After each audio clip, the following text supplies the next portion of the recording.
আসলে আমরা বারবারই বলছি রাজনীতি কিন্তু একটা আদর্শ বা একটা সম্মান রেসপেক্টের জায়গা। এখন যারা ওনার সাথে উপদেষ্টা মণ্ডলীর সাথে যারা গিয়েছেন তারা যেতে পারেন, এটাই স্বাভাবিক। কিন্তু বাট কী উদ্দেশ্যে গিয়েছেন, কেন গিয়েছেন?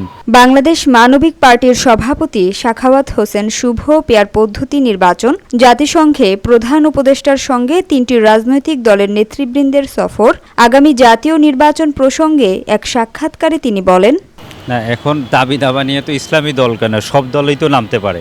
এখন কারটা ঠিক হবে কারটা না ঠিক হবে সেটা তো জনগণ বুঝবে, সেটা সময়ের ব্যবধান।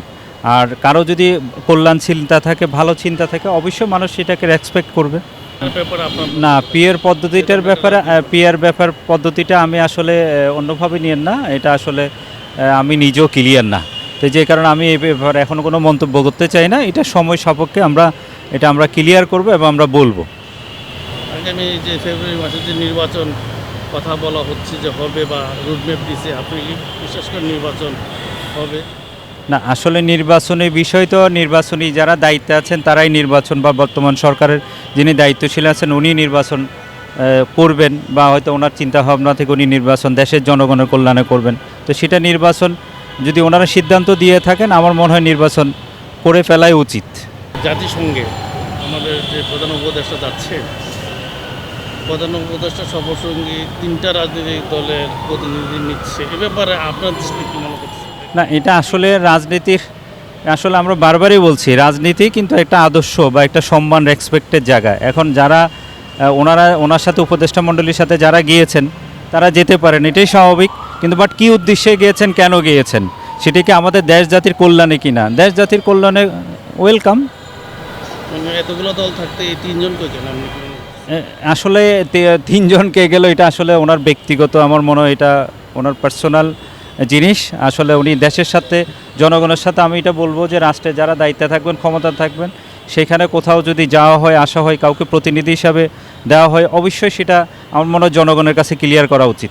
আপনার যে রাজনৈতিক দল, ওইটার আপনার উদ্দেশ্য কি এবং আপনার এই ব্যাপারে না, আমরা রাজনীতির উদ্দেশ্য জনগণের কল্যাণ, আমরা এটা বলতে চাই। বারবারই আমরা বলেছি আমাদের বাংলাদেশ মানবিক পার্টি, আমরা চাচ্ছি একটা মানবিক রাষ্ট্র হোক, যেটা দেশের কল্যাণে, সমাজের কল্যাণে, জাতির কল্যাণে কাজ করবে এবং সমগ্র মানুষের কল্যাণে কাজ করবে।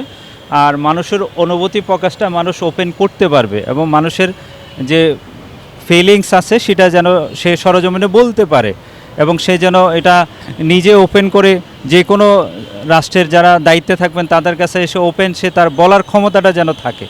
এটা হচ্ছে আমরা একটা মানবিক রাষ্ট্র চাই। যেই কারণে আগামী নির্বাচনে আপনাদের দল থেকে নির্বাচন করবে, এই ব্যাপারে না, আমাদের দল থেকে নির্বাচন করবেন এরকম প্রস্তুতি আমাদের আছে। তারপর আমরা নির্বাচনে আসলে করব কিনা, সেরকম রাষ্ট্র সুসংগঠিত হবে কিনা, সেরকম নির্বাচনী পরিবেশ পাবো কিনা, সেগুলো আসলে অনেকগুলো বিষয় আছে। তো যেখানে আমরা বারবারই বলছি নিজের কল্যাণ, অন্যের কল্যাণ এবং আল্লাহর সন্তুষ্টি এবং জনগণের কল্যাণ। তো জনকল্যাণে যদি প্রতিষ্ঠিত হয় তাহলে সেখানে আমরা যাব। দেশবাসীর উদ্দেশ্যে আমরা একটা জিনিস বারবারই বলতে চাই যে দেখেন, আসলে আপনারা এখন সচেতন নাগরিক, আমি যতটুকু সবাই জানি বা বুঝি, যতটুকু মানুষের মধ্যে অনেক সচেতনতা বৃদ্ধি পেয়েছে, মানুষ আরও সচেতন হওয়া উচিত। তো যেই কারণে একটা ভালো রাষ্ট্র, ভালো দেশ, ভালো প্রশাসন বা ভালো প্রশাসক হওয়া উচিত। সেক্ষেত্রে জনগণ এটা নির্বাচন করবে আসলে কে ভালো কে খারাপ।